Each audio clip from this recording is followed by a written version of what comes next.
מקווה שעכשיו זה הכל יעבור בשלום.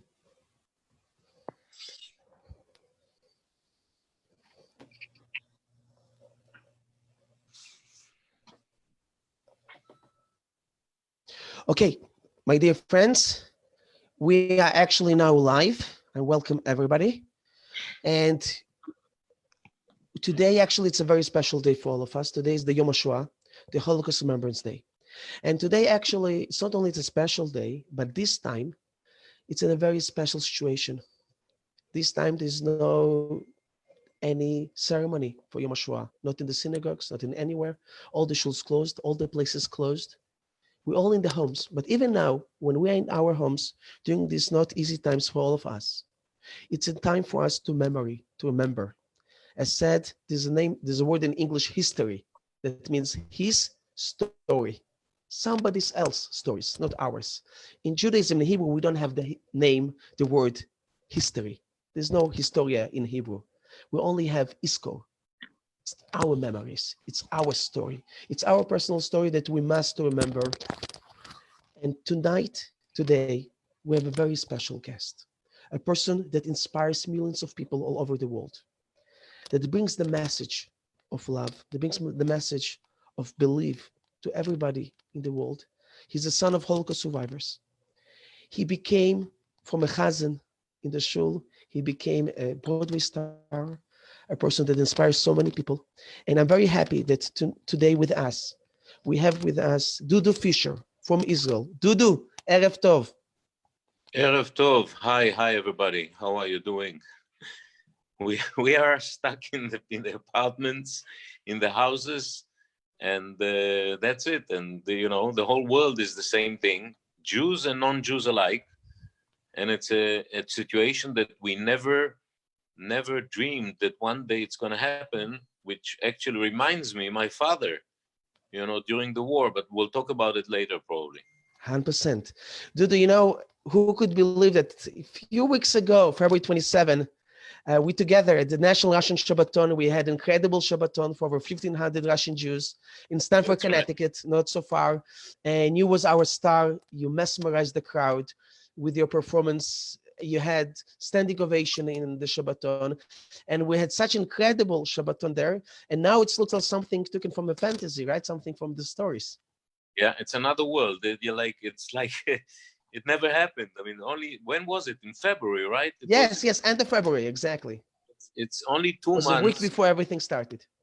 And it's like another world. It was we lived in another world. It's like really something that unbelievable.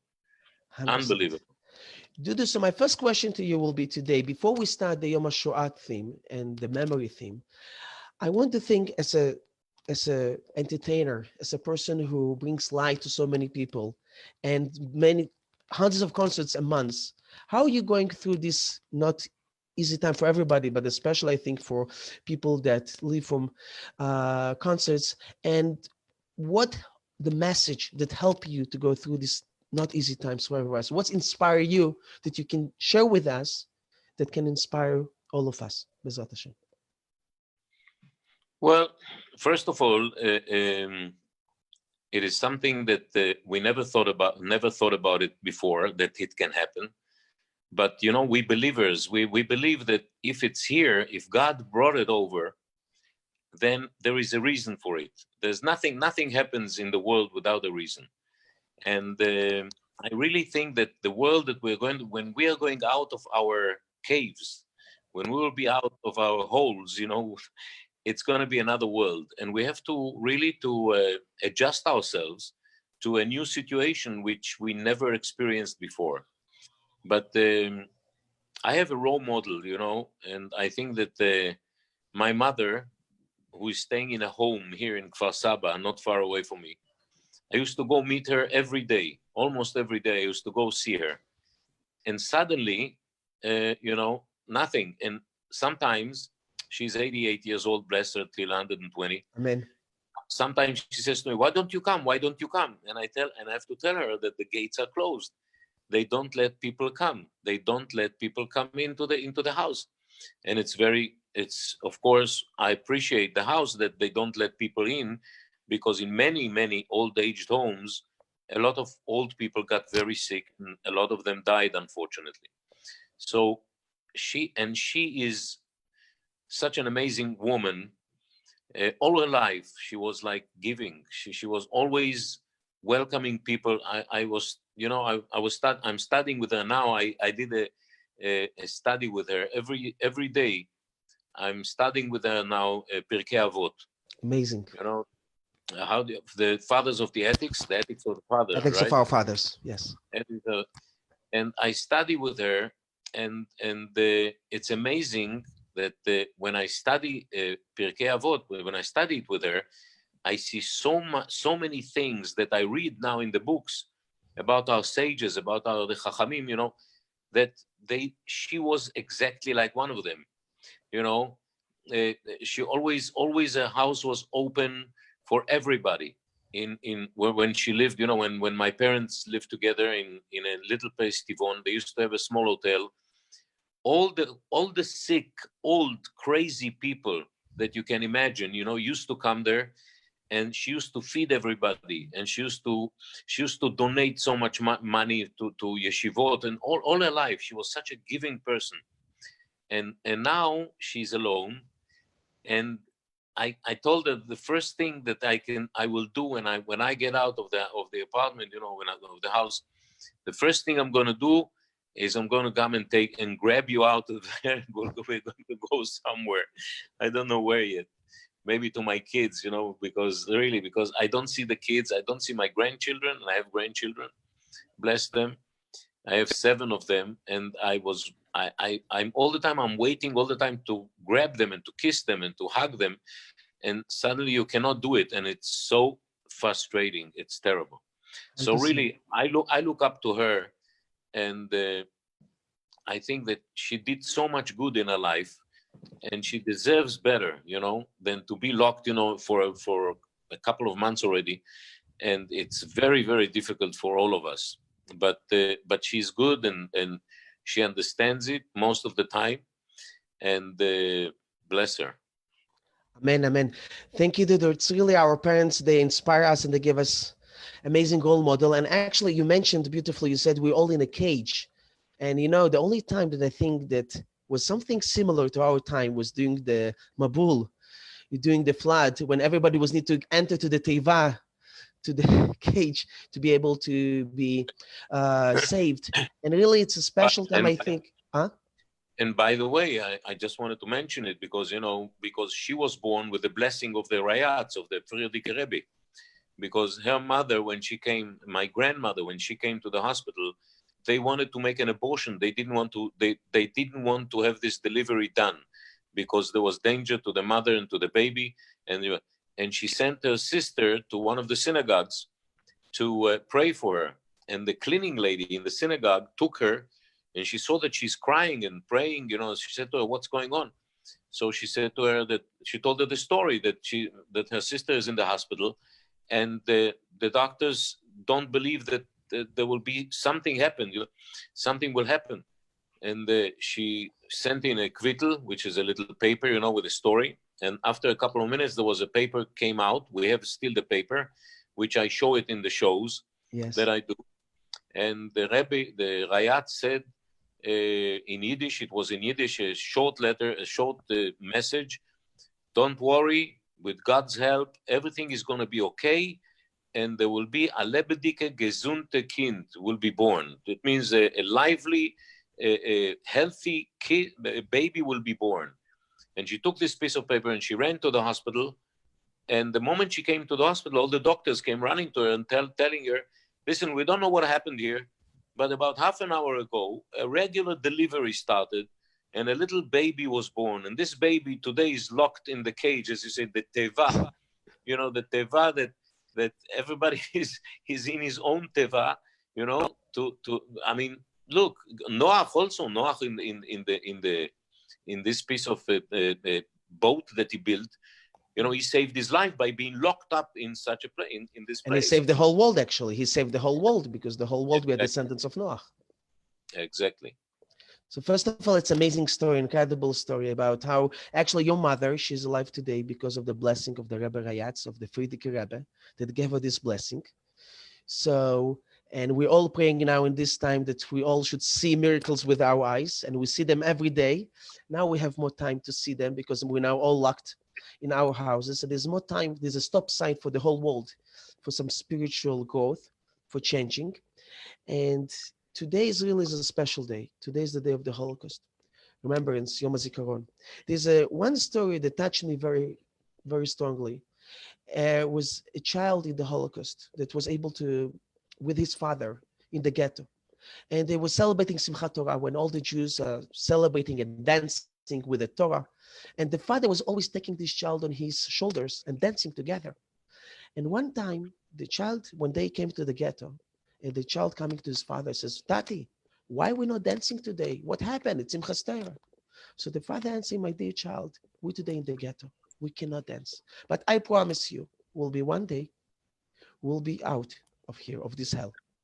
And we'll celebrate again Simchas Torah. And I will take you, I will take the Torah, and we're going to dance as we never danced. And you know, the son survived the ghetto, the father not. And it's again Simchas Torah. And the son takes a small Torah, was a small room with a one Torah scroll. He takes this Torah scroll, nobody in the room, and he starts to dance as a crazy person. And some people come to the room and see him dancing so madly, and they ask him, what happened? Are you crazy? Are you Meshiga? So he answered, no. I'm helping my father to make his promise. Only one small difference. Not me on his shoulders, but he on my shoulders. So this story speaks to me a lot, and I think speaks to many of us. And I think it can speak especially for you because your father is a Holocaust survivor. And I think that and he passed away several years ago. And I think that what you're doing in your life, in your mission, how you, how much light you brings to so many people in the world, you're carrying your father on your shoulders. So I want you to share with us, if you can, first of all, the story of your father and how it inspired you personally to do what you're doing today. Well, where am I going to start? So my father grew up in a little shtetl in today it's the Ukraine, but it used to be Poland, by the name Dubno. Dubno, you know, the Dubno Maggid came from there. There was a very, very big Jewish community there. And the Germans came in 1941 already, they came in there. And one of my grandfather's friends, a business associate of my grandfather, came to him one day to the ghetto and told him, listen, Yankel, he said to him, they're killing all the Jews. You have to run away. So my grandfather said, I have nowhere to go. He said, come to me. So my grandfather said, but we are a lot of people. We are like a family of 16 people. He said, come to me. To make a long story short, they dug a bunker underneath the house of the Kvarchak family. It was a family with 3 kids. And only 2 days ago, I received a picture of Alfred, who is my father's age. And there is a wonderful organization in Poland that is run by a friend of mine, Johnny Daniels.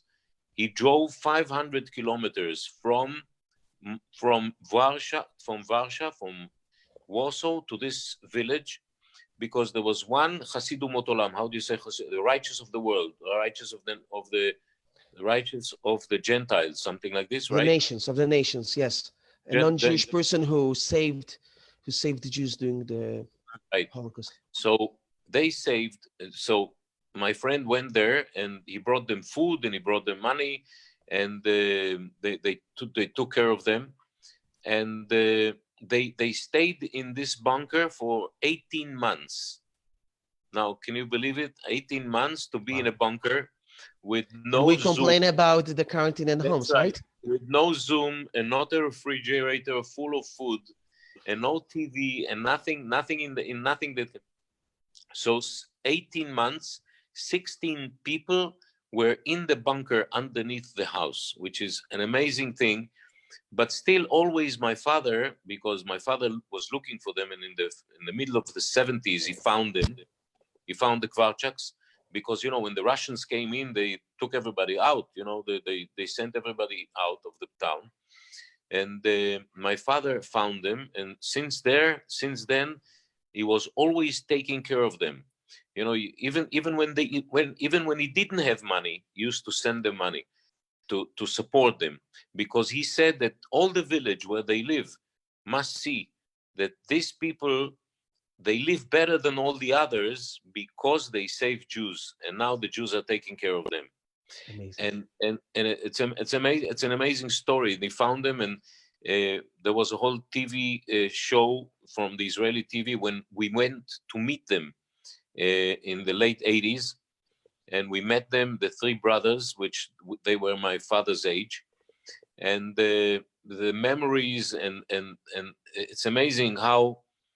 And one day they went up to the roof, and they saw the whole village was walking to the death on the road. And my father told me that he had an old auntie of his, so she knew that they're in the house. She knew that they're hiding in the house. So when she passed by the house, she made goodbye, because she knew that they knew that everybody's going to die. Everybody's going to die. And about, I think it was like 9,000 or 11,000 people went out there, and were killed and buried in a mass grave. And my father would never forget what they did for him. Never. He for them. Sometimes I, as a kid, had the impression that he takes care of them more than he takes care of me. You know, all of us, we felt like, I mean, and the whole family. Sometimes they couldn't understand what he's doing and why he's doing it. Go tell them why. Because today, from the 16 people, I think there are like 250 people, you know, in the world, because of them, because of the Kvarchaks. And I posted something yesterday, and I said, this is the man, this is Alfred Kvarchak, that because of him, I can travel the world today and sing around the world on stages, you know. It's And amazing. it's an amazing story. It's an incredible story, and I think you bring a very important point to us that today is a day to remember not only the Holocaust, but also it's a day today to remember the people who saved Jews. Those, as you said, Chasidei Mot Olam. In general, it's so important in Judaism, Todah. We're not allowed to wake up in the morning without saying the first word, Modeh Ani, thank you. And I think today, with everything what we remember about the lessons of the Holocaust, but also to remember about the beauty in so many people that saved, as this person, Alfred Korchak, that saved your family and so many Jews during the Holocaust. So it's a time to be grateful. Thank you. Your father, he was a person. What lessons first of all, I think we want to dedicate today our broadcast, our live show today in memory, Leilu Nishmat, of your dear father. His full name, Dudu, is Michael Ben Yaakov. Michael Ben Yaakov, and all the 6 million and more Jews, Gdoshim, שנספו בשואה. And my question to you is, what lessons your father gave you as a person who survived the Holocaust? What was the lesson that you received from him? Look, my father was a very simple man because he suffered so much. The story was that he was hit very hard by a German soldier with his rifle, you know, right at the back of his head. And his memory was not so great. I was never hit by a German, but my memory is also not so great, you know. I'm really like my father sometimes, and sometimes I think about his life. And well, the first lesson was Akarat Tov. Akarat Tov means that you have always to remember if somebody did good to you. And it doesn't matter if he's Jewish, if he's religion, if he's not religion, if he's not Jewish, if he's a Muslim. Always remember somebody that did good for you. I think this is actually the main lesson that my father taught me, is to be good to people who did good to you. Akarat Tov, which is amazing because so many people don't remember sometimes, you know. 100%. Remember, I'm talking about, you know, they remember, they don't want to remember maybe. He was a very simple man. And in his last years, he went to Koilel and he started to study. And he was an amazing, happy, happy man, always happy, and I miss him. I miss him a lot. I'm sure, but I know that I know you miss him, but I'm sure that as we told before, you really continue his love and you're carrying him on your big shoulders and by doing so much goodness and bringing so much light to so many people. And actually, there's a story about the Lubavitcher Rebbe. When New J Federation, they came to Lubavitcher Rebbe and asked him, we would like to, of every Seder Pesach, every Passover Seder, that every Jewish house, they would add one empty chair in memory of the 6 million Jews. And the Lubavitcher Rebbe was against it. And so they were so surprised, the UJ Federation. Why?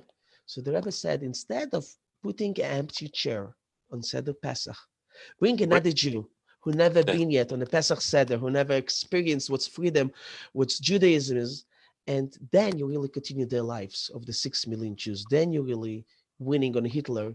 Then you continue the legacy of those people. Uh, I know you're doing so much to continue our heritage. I would love to hear your input on what we can do to continue their legacy and what you're doing to continue this legacy. Look, I can tell you about the Lubavitcher Rebbe, an amazing Please. story because when I went into theater life, into my theater business, and I went to London and I saw Les Miserables. It was the first show that I ever did was Les Mis. It was in 1976. When it's 86, when I saw it for the first time in London, and I got the part in Israel. But then the producer told me that he wants me to come and do it on Broadway. And I said to him that I cannot do it because I know that on Broadway it's very difficult. Friday night and Saturday matinees are very important shows. In Israel, I didn't have the problem because in Israel the theaters were closed then during those days and the holidays, and he said to me, why can't you do it? And I said, because I'm not allowed to work on Friday night and Saturday matinees. I can't work. So he said, let me see what I can do about it. And he left Israel. He was in Israel to see the premiere, and he saw me. And that's where he offered me the job, to come to do the show on Broadway. And he left, and I never heard from him again for about 6 months. And I didn't know what to do. I was very upset. I was really going down the hill, and my mother saw that I'm a little frustrated. So he said to me, "Listen, why don't you go talk to the Lubavitcher Rebbe? Because he helped us once." She said to me, "He helped me to be born. He helped me. Now I'm sure that he will help you." So I said to my mother, I remember saying, Ima, what's the matter with you? You want me to go and talk to the Lubavitcher Rebbe about Broadway? I mean, he has such things on his mind. People are coming to him with such big problems. And so she said to me, look, this is the most important thing for you now. Go to talk to the Rebbe.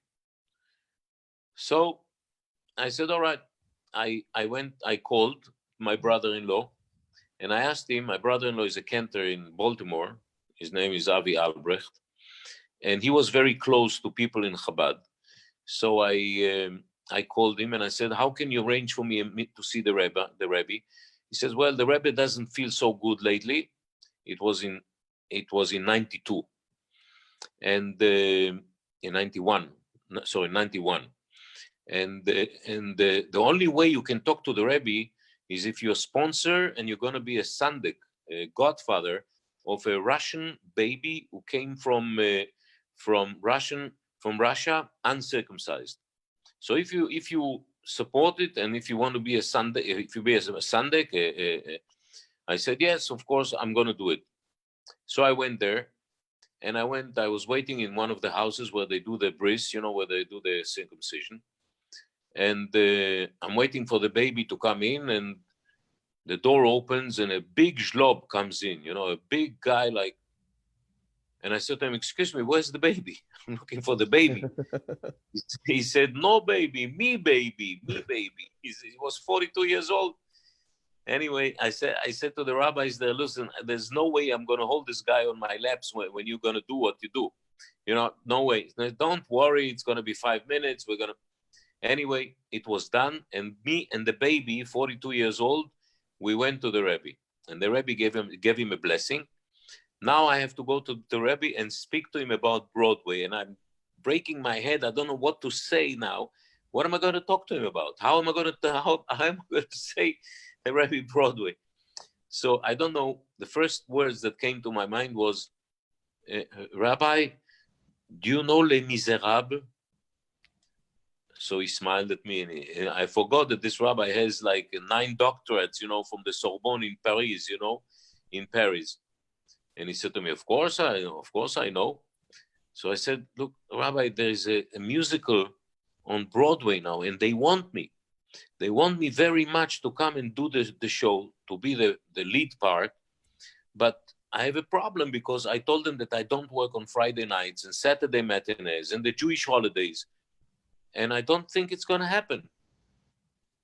So he smiled at me and he said, in Yiddish, he said to me, Alt sag stark mit Yiddishkeit and alt wird sein gut. He said to me, hold your Yiddishkeit, hold your Jewishness strongly. Don't be shy that you're Jewish. That's what I understood. Don't be shy to say what you think, to say what you do, and everything is going to be okay. And amazingly enough, about a week later, I received this call from Cameron McIntosh, the producer, the world producer of Les Miserables. And he said to me, all the problems were solved. You can come and do the show now without Friday night and without Saturday matinees. And for me, again, because of my mother, because, when my mother said, let me suggest something, when she said to me, well, let's go to talk to the Rebbe. My mother, when she says, I want to suggest something, it means do it, Amazing. And I went there because of my mother. And because of my mother, I went to see the Rebbe. And because of my mother, I got the part. And for me, my pride is not because I was on Broadway, but because I was on Broadway as a Jew, as a religious Jew that doesn't work on Friday nights and Saturday matinees. It's incredible.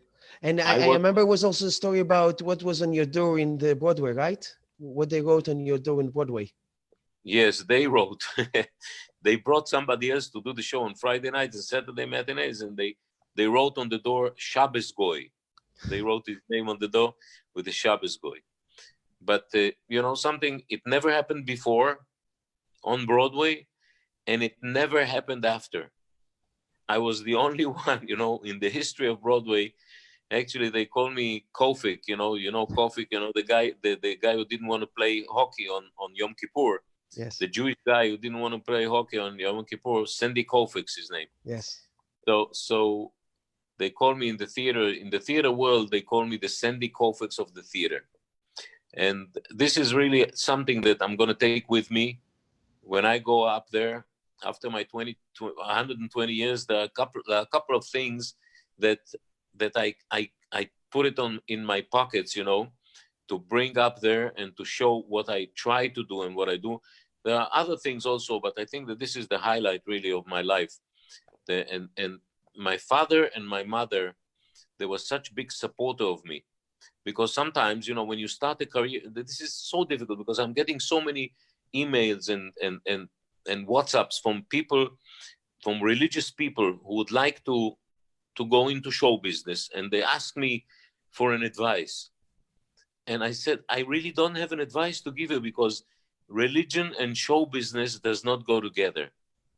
Religion is religion. If you want to stay religion, stay away from show business, because it's very difficult, because these are two parallel ways, that they don't meet one another.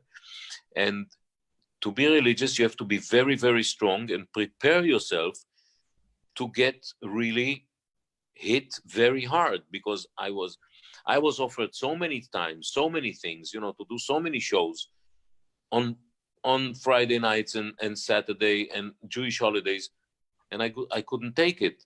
But I was very strong from this. I think that I received the power inside of me from the blessing of the Rebbe, that I was not even sad, when I had to turn down something like this.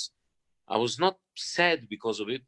On the contrary, I was very proud to say, look, I cannot do it. And if you think about it, many people, people in the world, in other businesses, sometimes when you say no to somebody, you feel good. You have a good feeling about it, that you did something really that you want to do. And this was something really that I think that I received from the Rebbe, that this power, this koach, to say no to people. And the offers were big, with a lot of money, a lot of fame. And, I said no. It's incredible. First of all, you're truly inspiration for so many, because I'm a rabbi. I hear so many people says, Rabbi, I cannot come on Shabbos. It's impossible. I have a job. I have a work. I have a party, or so many things that looks to us that we cannot do. It's impossible for us to keep Shabbos because so many things. But your example, even on Broadway, even in the place that nobody was able to keep Shabbos before, but when we strong with our values, so everybody helped us just to keep it. And I want to take you back to this date, of Yom HaShoah. And, we don't understand how such a thing could happen. We will never understand. And a lot of people came out of the Shoah, non-believers, because they said, where was God? There's no answer to this. But a lot of people came more religious after the Shoah, because, and look what happened with the Rebbe, that the whole, from the ruins of Europe, that he came out, and look what he built today. I mean, look what's the world is experiencing today, the shluchim around the world, what Chabad is doing for the world. And the state of Israel, of course, the state of Israel wouldn't have happened if not the Shoah. There's no doubt about this. Everybody understands. We don't understand God's ways. We only know one thing, that everything that God does is for good, because God does not do something bad. There's not a word. Something bad cannot come out from heaven. God is only goodness, and the world is good. People are good, and everything, whatever happens because of Him, and we have to understand it. That it's when you stand, even a simple thing like standing in a traffic, you must never get upset about it, because that's what it is. This is how God created it. This is a step of God. Sometimes when I'm late to somewhere, or the car, this morning my car didn't start. I had to go somewhere. The car didn't start. Usually I would be very, very mad about it, But now, when we are in times like this, that we understand that everything happens from up above, I take it. My sister always tells me, that something worse should have happened to you, But if you got hit by God for something, it means that you deserve it. And this morning I was waiting for the guy to come and fix the car. No, I didn't rush. Actually, there's nowhere to rush it today. There's nowhere to rush it to what. But I was very calm. I was very proud of myself that I stayed calm, and never got nervous. Never got, everything that happens is up from there. It's amazing. It's incredible. And actually, let's remind me about the words of Elie Wiesel when Elie Wiesel spoke to the Lubavitcher Rebbe. And the Lubavitcher Rebbe gave him a blessing. He asked him, Elie, what you would like me, which blessing you want me to give you? So Elie asked, please give me a blessing so I will be able to start crying again. He wanted to cry again. He wasn't able to. The Rebbe says, I don't know how to teach you to cry. It's not my specialty, but I can teach you how to sing. I can teach you how to take this pain, what you go through, and to make it a song. And truly, especially nowadays, today, during the coronavirus, when we understand how nothing happens by mistake, and when the Lubavitcher Rebbe told to Elie Wiesel, if something the Holocaust taught us, because when he asked him, how can I believe in God after the Holocaust? And it's a question that, so the Lubavitcher Rebbe told him, if it's something the Holocaust taught us, is about that what happened when we believe only in men. When we believe only in men, like the Germans, that there was the most cultured people and so on. When you don't have God in your life, what a human being can do. So, our days, it's the time to use Talking these about lessons. Yes, please. Elie Wiesel, I heard an amazing story today on the radio about Elie Wiesel. You know, he tells the story that in Auschwitz, after or Buchenwald, when in the last days already, because the Germans knew already that they're going to lose the war. The Russians are coming, and the Americans are coming. So they were standing in rows, and the commandante of the camp came, and he said to them, "It doesn't matter," he said, "who will win the war. We won already, because not one of you will survive to tell the story. And even if there will be survivors, nobody will believe you what you saw here. Nobody in the world will believe you, because our propaganda will arrange that we didn't do these things, what you're talking about." Can you imagine? I mean, these Germans, that they, even in the last 2 days, just before the Russians are coming or the Americans are coming, they said to the Jews there, "You are not going to live on. Your legacy, the legacy of the Jewish people, is done. That's it. You're not going to be there anymore. Nobody will believe the horrors that you're gonna. Everybody will be sure that this is inventions, that you're inventing things, that you're dreaming about things." Can you imagine this? And that this is a story that Elie Wiesel told, after the Holocaust. And actually it's reminded that we know that when the only reason that in Prague we have the Alte Schule and everything is kept because Hitler's plan was to keep one place not destroyed, one shul not destroyed, so the Judaism will become a museum. A And museum, yes. when we today, proud Jews, when we're able to keep Shabbos even on Broadway, this is the moment when we say to Hitler, Am Yisrael Chai, and to all the Nazis, and when we continue the legacy of so many millions of Jews who was killed. Uh, Dudu, you meet with so many people all over the world, thank God. You meet young generation. What's your impression in general from the young generation of continuing the legacy in during these days? It's a very difficult question, because we're living in a times where we're losing a lot of Jewish people. We're losing them without a war. And I always, because when I was traveling like around the world, like 20 years ago, 30 years ago, I used to schlep with me food. I used to schlep kosher food. If I used to go to some place, in Uruguay, somewhere that there's nobody was keeping kosher. Nobody was, the shuls were empty. Everything was, it was terrible. And in the world now when I'm traveling, I mean, there's always somewhere to go for a kosher meal. Always there's a Chabad guy that takes you home and brings you home, and there's always a shul there that you can go if you need to say Kaddish, God forbid, or just you need to pray. And the amazing things that Chabad is doing, and not only Chabad, I have to say, there's a lot of some organizations, that they're doing a lot to bring people back to their legacy, to bring people back to religion. But unfortunately, a lot of the young generation are leaving, and this is something that really we don't know. Today I saw that there are 13 million Jews around the world, 13.5 million Jews around the world. Before the war, there were 16 million. Before the Shoah, before the Holocaust. And today we should have been already 25 million after 75 years, and we're not. We're still a small nation.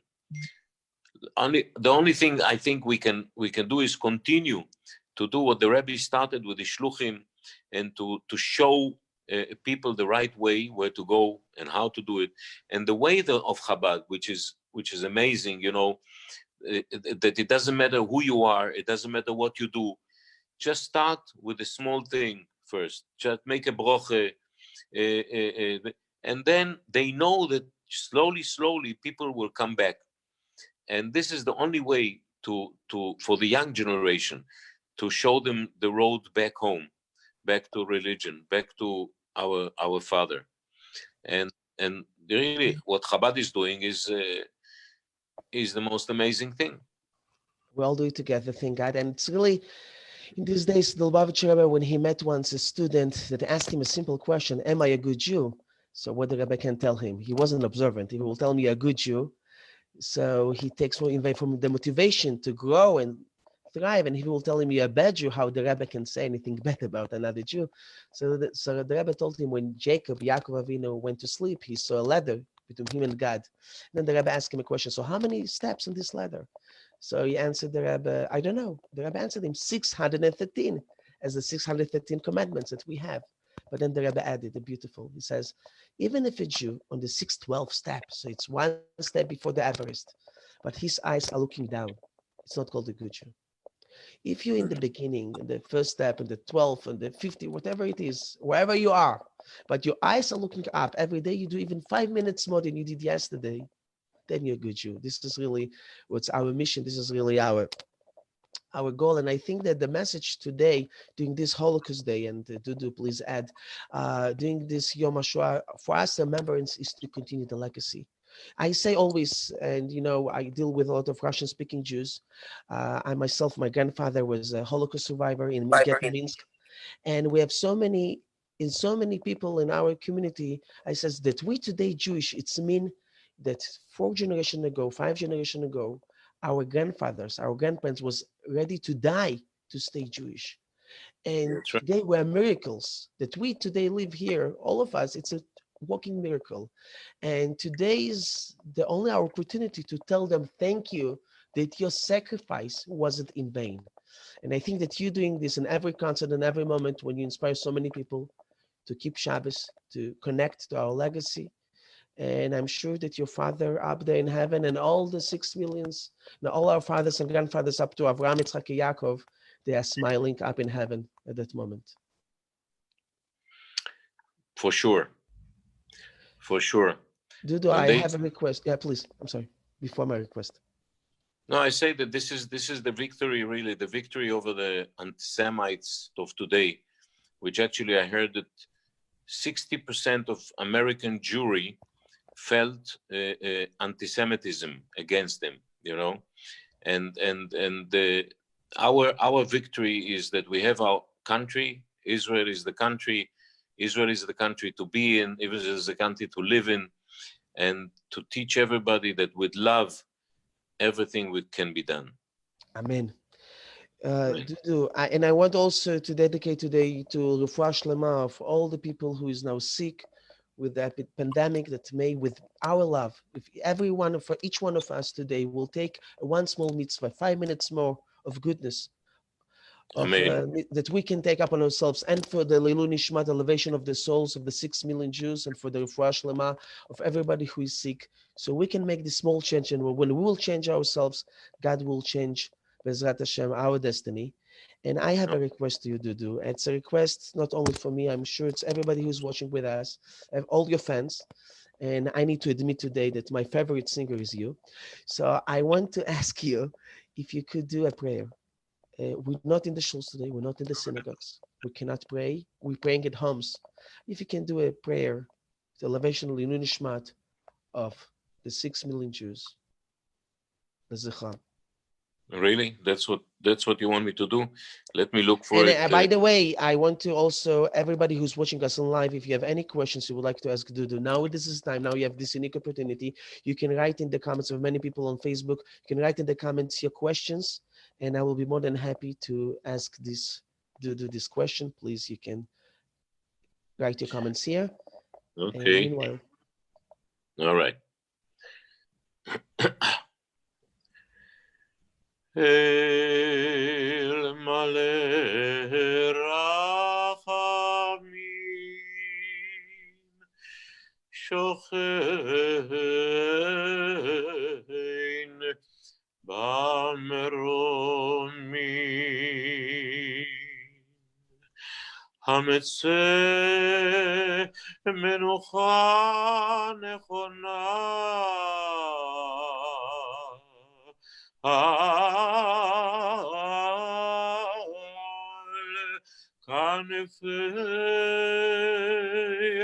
השכינה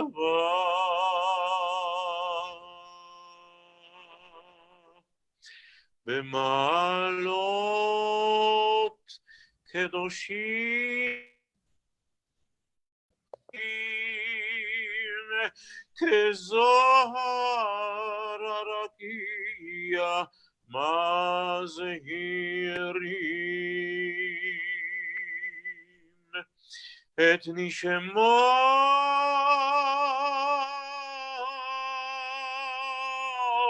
6 מיליוני היהודים חללי השואה באירופה שנהרגו, שנשחטו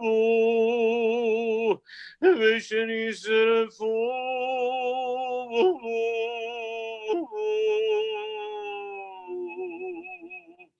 ושנספו על קידוש השם בידי המרצחים הגרמנים הנאצים ועוזריהם משאר העמים יימח שמם.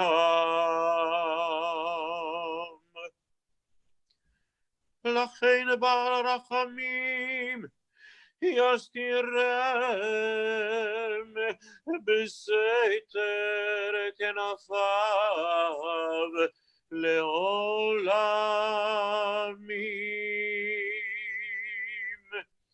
ויצרור בצרור החיים את נשמותיהם אדונם ונחלתם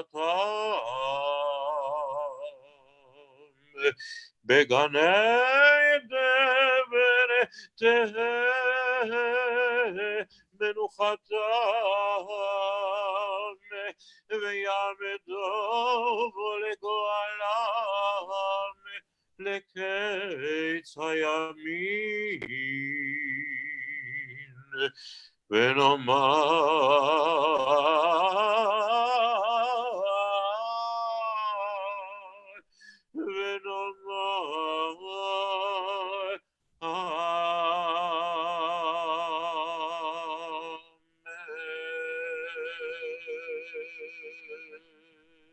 Beautiful. Amen. Amen. Amen. Thank you, Dudu. And I think that the moment when you were singing with your heavenly voice, it came to heaven.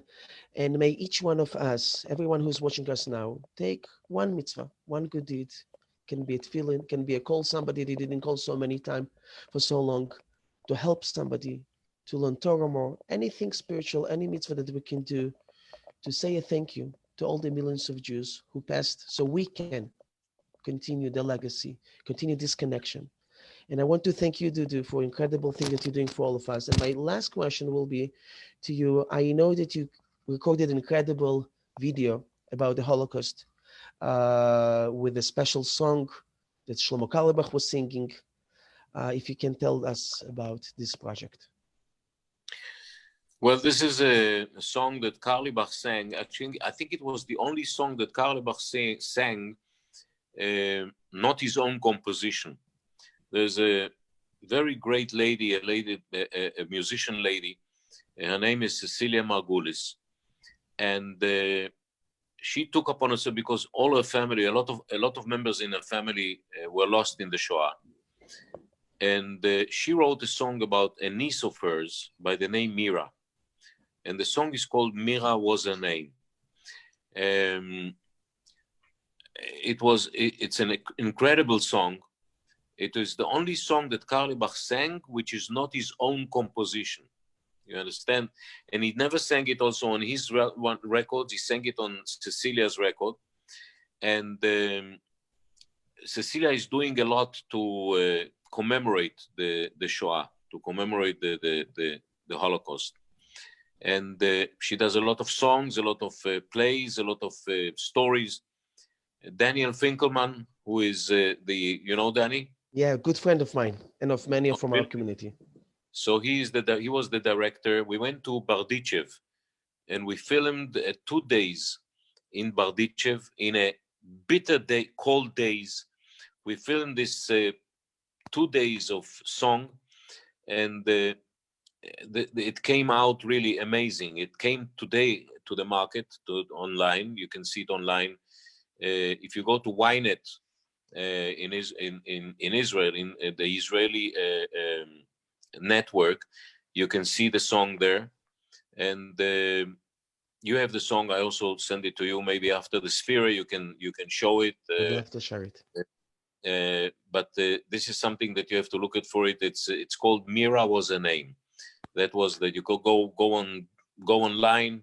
Those of you who can watch and see the song. It's an amazing song. It's incredible. If you reminding me, reminding about Shlomo Carlebach, incredible person. I remember his amazing story when he met once a Jew in Rehov Tel Aviv, in Tel Aviv, in the city of Tel Aviv. He was cleaning the streets, and when Reb Shlomo see him, he's asking him, "Shalom Aleichem." So he asks him, "Aleichem Shalom," and he hear the Polish accent. He asks him, "From where are you?" And he says, "I'm from Piashesna."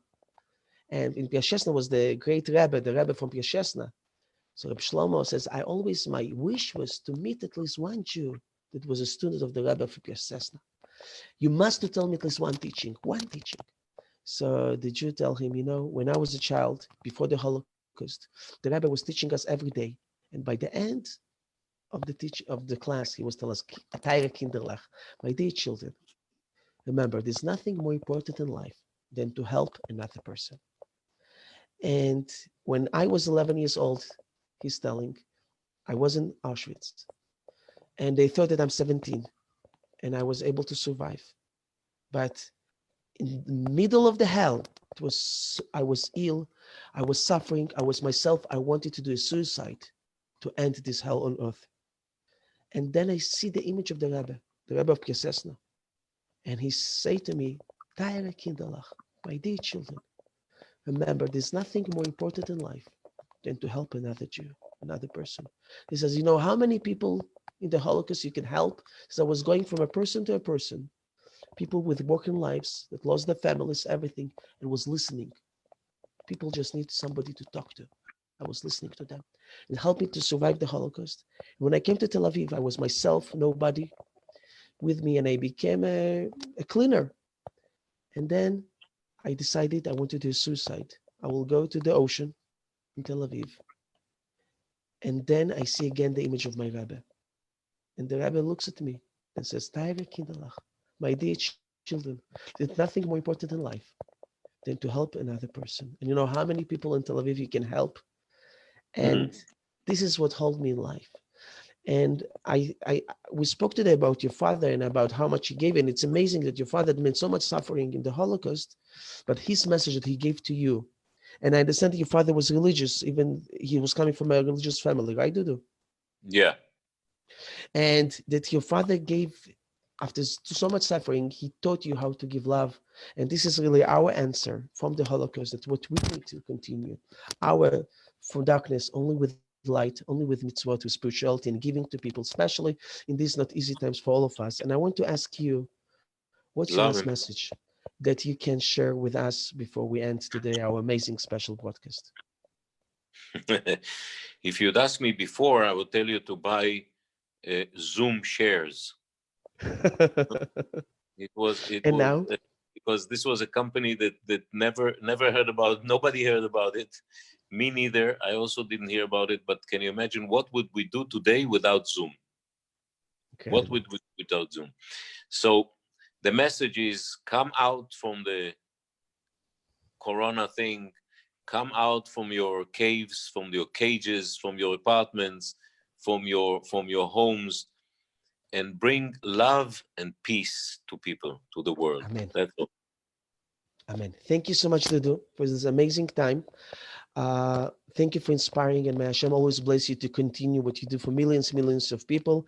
I remember that everybody can follow you right on Facebook. You have your page, Dudu Fisher, and you have your YouTube channel. There's any other platform? This is the main platforms, right, Dudu? Yeah.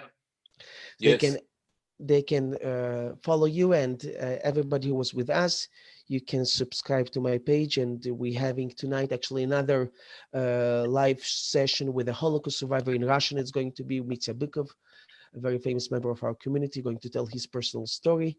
So, my dear friends, thank you so much again Thank to you. all of you. And Thank again, you for thank you, having me. דודו, תודה לך, תודה, תודה. ביי תמשיך להביא אור לכולנו. תודה רבה. Thank you, my friends. תודה. ביי.